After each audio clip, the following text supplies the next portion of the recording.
আজকে আমি চাউমিন বানাবো। এখানে আমি চাউমিন সেদ্ধ করে নিয়েছি কিছুটা, আর এখানে গাজর বিনস কেটেছি, পেঁয়াজ নিয়েছি, বাঁধাকপি নিয়েছি, আর আমি 2টো ডিম নিয়েছি। এবার চলো দেখি, কড়াটা গরম হয়ে গেছে, তেলটাও গরম হয়ে গেছে। তেলের মধ্যে আমি কেটে রাখা গাজর আর বিনসটা দিয়ে দেবো, দিয়ে হালকা ভেজে নেব।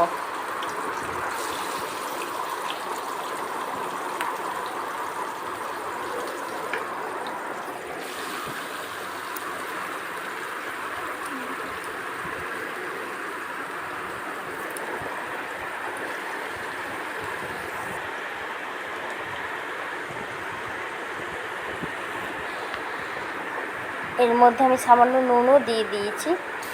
গাজরটা ভাজা হয়ে এসছে, এবার আমি ওর মধ্যে বাঁধাকপি কুচিটাও দিয়ে দিলাম। বাঁধাকপিটা অত ভালো করে ভাজার দরকার নেই, হালকা করে ভেজে নেব। এবার আমি এটা পুরোটা আর একটু ভালো করে ভেজে নেব একসঙ্গে।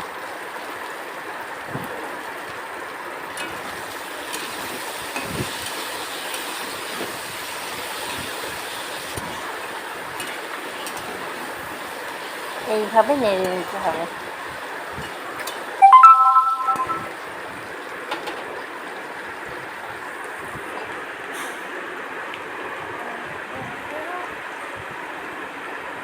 এবার আমার এটা ভাজা হয়ে গেছে, এবার আমি এটা তুলে নেব। ওই তেলের মধ্যেই আমি এবার কুচানো পেঁয়াজটা দিয়ে দেব, দিয়ে পেঁয়াজটা হালকা করে ভেজে নেব।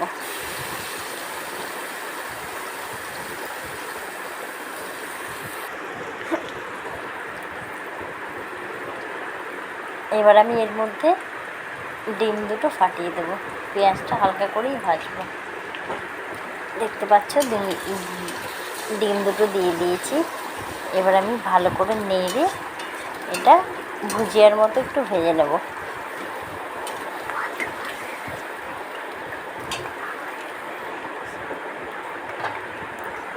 এবার আমি ওর মধ্যে বয়েল করা চাউমিনটা দিয়ে দিলাম ডিমটা ভাজার পরে। তারপরে আমি আবার ভেজে রাখা সবজিগুলোও দিয়ে দিলাম। আমি এবার গ্যাসের ফ্লেমটা একদম লো রাখবো, করে আমি এর মধ্যে মিশিয়ে নেব শুধু চাউমিনগুলো। মেশানোর পরে আমি গোলমরিচের গুঁড়ো, সয়া সস দিয়ে ভালো করে নেড়ে চেড়ে নামিয়ে নেব। চাউমিনটা আমার তৈরি হয়ে যাবে। চাউমিন তৈরি করার জন্য খুব একটা টাইম লাগে না। দেখতে পাচ্ছ কত সুন্দর লাগছে। চাউমিনটা কিন্তু আমার হয়ে গেছে। চাউমিনটা কিন্তু সেদ্ধ করার পর আমি ঠান্ডা জলে ধুয়ে নিয়েছিলাম, তাই এত সুন্দর ঝরঝরে। আর চাউমিনটা লাস্টে যখন নাড়তে হয় তখন গ্যাসের ফ্লেমটা একদম কমিয়ে রাখতে হয়, শুধু মিক্স করতে হয়। হয়ে গেছে চাউমিন। এবার আমি এটা কুচানো শসা আর লেবু আর লঙ্কা কুচি দিয়ে খেয়ে নেব। দেখতে পাচ্ছ প্লেটে সাজিয়ে নিয়েছি, খাওয়ার জন্য রেডি।